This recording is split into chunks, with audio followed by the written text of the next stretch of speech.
एक लंबे समय पहले हेमंतपुर नाम एक सुंदर सा गांव था। उस गांव में दो पीने के पानी वाले कुएं थे, लेकिन गांव वाले सिर्फ एक कुएं से पानी लेते हुए मेहनत करते थे।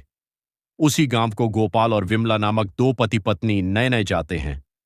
एक दिन विमला पानी के लिए कुएं के पास जाती है। उस कुएं से कुछ ही दूर एक और कुआं उसे नजर आता है।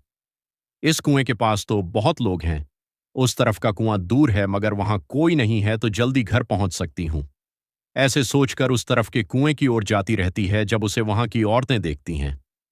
सुनिए, गांव में नई आई है क्या? हाँ जी। उस कुएं की तरफ कोई नहीं जाता है। सब सिर्फ इसी कुएं का पानी लेते हैं। क्यों उस तरफ के कुएं के पास नहीं जाते हैं क्या?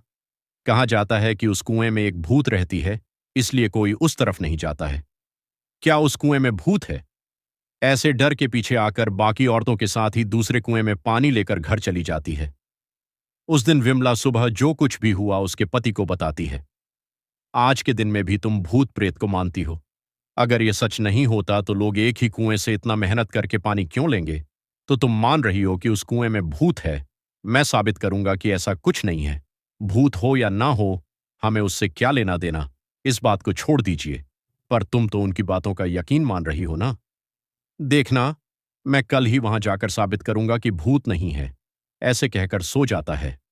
अगले दिन भूत का ना रहना साबित करने के लिए उस कुएं की ओर बढ़ता है। चलते चलते उसे बीच में एक बुजुर्ग मिलता है। इनको पूछूंगा तो पता चलेगा कि हुआ क्या है और यह कि वहां वाकई भूत है कि नहीं। दादाजी, मैं इस गांव में नया आया हूं। क्या मैं आपसे कुछ पूछूं? पूछो बेटा।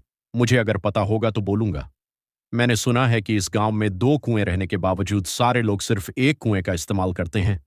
दूसरे में भूत रहने के कारण उसका इस्तेमाल नहीं करते हैं। क्या किसी ने दूसरे कुएं के पास भूत को देखा है? गांव वालों को कैसे पता है कि वहां एक भूत है? सच में उस कुएं में एक भूत का रहना। मेरे बचपन में एक दोस्त ने देखा था।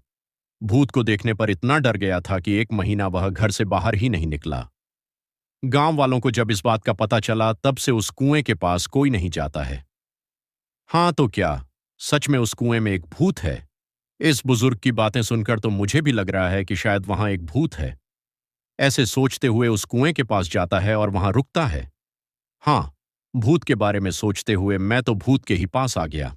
हाँ, बाप रे, अब क्या करूं? गोपाल। गोपाल। हाँ, यहां तो कोई नहीं है। मुझे ऐसा क्यों लगा कि कोई मुझे बुला रहा है? मैंने ही तुम्हें बुलाया। गोपाल ऐसे उसके सामने आकर खड़े होती है। आंखें लाल और दिखने में भयानक थीं। उसे देख गोपाल बहुत डर जाता है। मगर इस भूत को मेरा नाम कैसे पता है? मैं तो इस गांव में नया आया हूं ना। कौन हो तुम? तुम्हें मेरा नाम कैसे पता है? मुझे तुम्हारे बारे में सब कुछ पता है। तुम इस गांव में नए आए हो ना? कृपया मुझे कुछ मत करो। मैं यहां से चला जाऊंगा। मुझे देखने के बाद अब कहां जाओगे? ऐसे जोर से कहने पर डर के मारे गोपाल पीछे मुड़े बिना भागते हुए घर पहुंच जाता है। अरे क्या हुआ जी? आप ऐसे क्यों हैं? उस कुएं में एक भूत है। मैंने उसे देखा है और डर से भागते हुए यहां आ गया। ऐसे वह भूत देखने के कारण कुछ दिन घर पर ही रहता है। मैंने ही कहा था कि भूत नहीं है, और मैं खुद अब भूत को देखकर डर के मारे घर पर ही रह रहा हूं। लेकिन मुझे उस भूत को वहां से भजना होगा और सबका डर मिटाना होगा। उस कुएं के पानी का तभी उपयोग कर सकते हैं। उस भूत के पास वापस जाने के लिए डर तो लग रहा है, मगर उसे भगाने के लिए तो जाना ही पड़ेगा। यह फैसला करके उस कुएं के पास जाता है। हाँ, तुम वापस आए हो। मुझे देखकर डर नहीं लगता। तुम्हें देखकर क्यों डरूं? तुम्हें तो मैं डराऊंगा। मुझे और डर। मुझे देख के सब डरते हैं, और तुम मुझे डराओगे? यह कहकर जोर से हंसती है। तुम यह सोचकर हंस रही हो कि मैं अकेले आया हूं ना? देखो, अब मैं तुम्हें क्या करता हूं। मुझे कोई कुछ नहीं कर सकता। क्या तुम्हें कोई कुछ नहीं कर सकेगा? एक बार इस कुएं में झांक कर कहो, वो बात उस कुएं में क्या है? ऐसे कहकर उस कुएं में झांकती है। उसकी खुद की परछाई देख यह सोचकर डर जाती है कि वहां एक और भूत है। कौन हो तुम? इस कुएं में कैसे आए हो? अपनी आप की बातें सुनने पर उसे लगता है कि सच में वहां एक भूत है, और यह भी उस भूत ने उसको वापस जवाब दिया। तुम्हारी इतनी हिम्मत, मुझे ही वापस जवाब दे रहे हो? देखा ना तुमने, मैंने ही उस भूत को वहां बंद कर दिया ताकि वह उस कुएं से बाहर ना निकले। तुम्हारा भी यही हाल करूंगा मैं। हाँ, अगर इस आदमी ने उस भूत को मेरी जानकारी के बिना इस कुएं में बंद कर दिया तो यह सामान्य आदमी नहीं है, और यह भूत तो मुझे ही जवाब दे रही है। मुझे भी अगर उस कुएं में बंद कर देगा तो बहुत भुगतना पड़ेगा। कुछ भी करके यहां से बाहर निकालना होगा। मुझे भी उस भूत की तरह मत फंसाओ।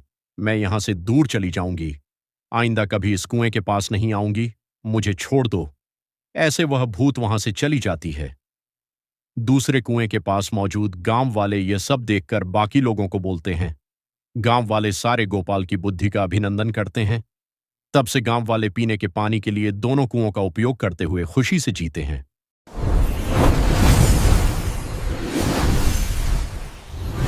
Welcome to Cartoon Dunia!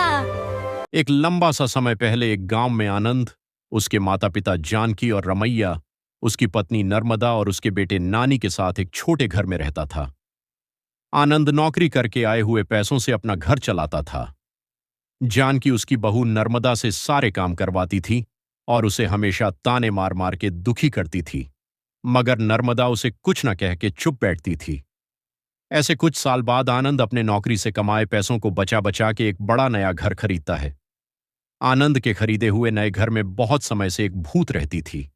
यह बात आनंद को नहीं पता था और इसीलिए वह घर खरीदता है और उसके आसपास खाली रहने के कारण दिखने में बहुत शांत सा माहौल था और जानकी में कोई बदलाव नहीं आया। नए घर में जाने के पहले ही दिन नर्मदा की गलती के बिना ही उसे ताने मारती है।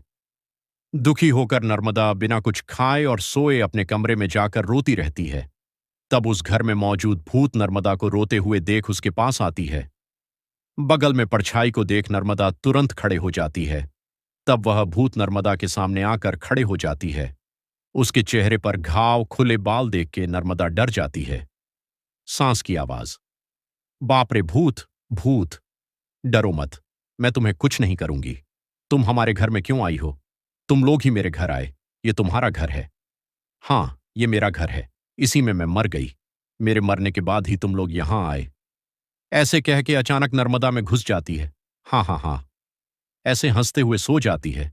सुबह उठ के जब जानकी देखती है कि सारा काम वैसे का वैसे ही रह गया, तब नर्मदा, नर्मदा बहुत बार बुलाने के बावजूद जब वह नहीं आती है तो जानकी ही उसके पास जाती है। हाँ, तुम अब तक उठी नहीं। नर्मदा, नर्मदा उठो। जानकी पास आकर बुलाने पर नर्मदा जाग उठती है। उसकी आंखें बहुत लाल और डरावना दिखने के बावजूद जानकी उस पर ज्यादा ध्यान नहीं देती है। उठ गई। जाओ जाके सारा काम करके चाय बना के लाओ। मेरे ही सामने जोर से बात करके मुझे काम करने के लिए कह रही हो। यह कह के उसका हाथ जोर से पकड़ लेती है।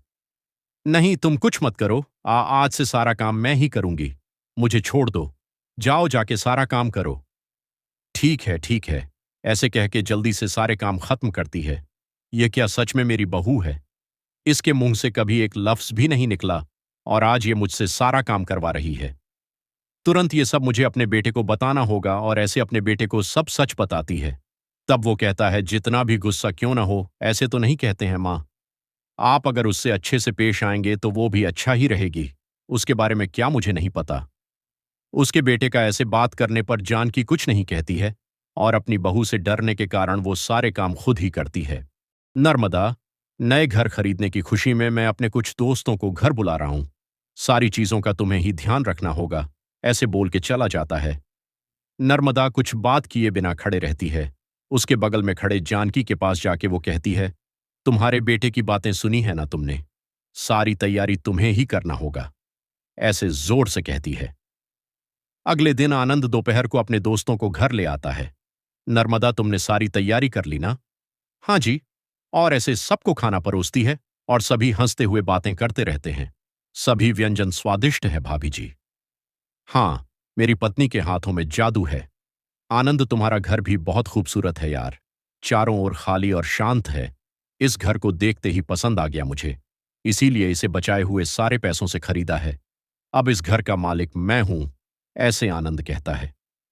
यह सुनते ही नर्मदा तुरंत भूत बन के अजीब आवाजें बनाती है। उसका सिर नीचे झुका रहता है और अजीब आवाजें आने के कारण सभी उसी को देखते हैं। नर्मदा, क्या हुआ तुम्हें? नर्मदा अचानक अपना सिर ऊपर करती है। और क्या इस घर का मालिक तुम हो? मैं हूं इस घर की मालकिन। ऐसे उसे घूरने पर आनंद अचानक हवा में ऊपर उड़ने लगता है। नहीं, ये तुम्हारा ही घर है, मुझे छोड़ दो। ऐसे कहने पर आनंद को नीचे छोड़ देती है।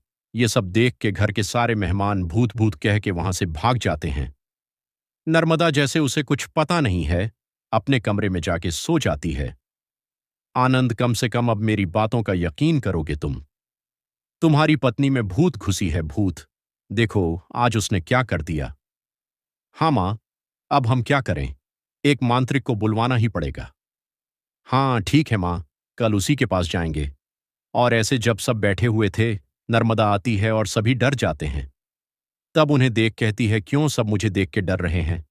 क्या हुआ तुम सबको? कुछ नहीं। अब आप तो कुछ भी कर सकते हो ना। क्या करना है मुझे?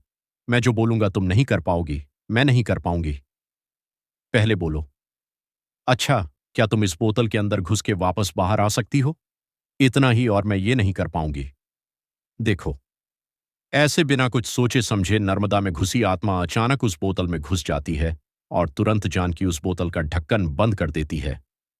सांस की आवाज, भूत को मैंने इस बोतल के अंदर बंद किया है, अब इसे गांव के अंत में फेंक के आना होगा। और ऐसे उस बोतल को गांव के एकदम अंत में फेंक के आ जाती है।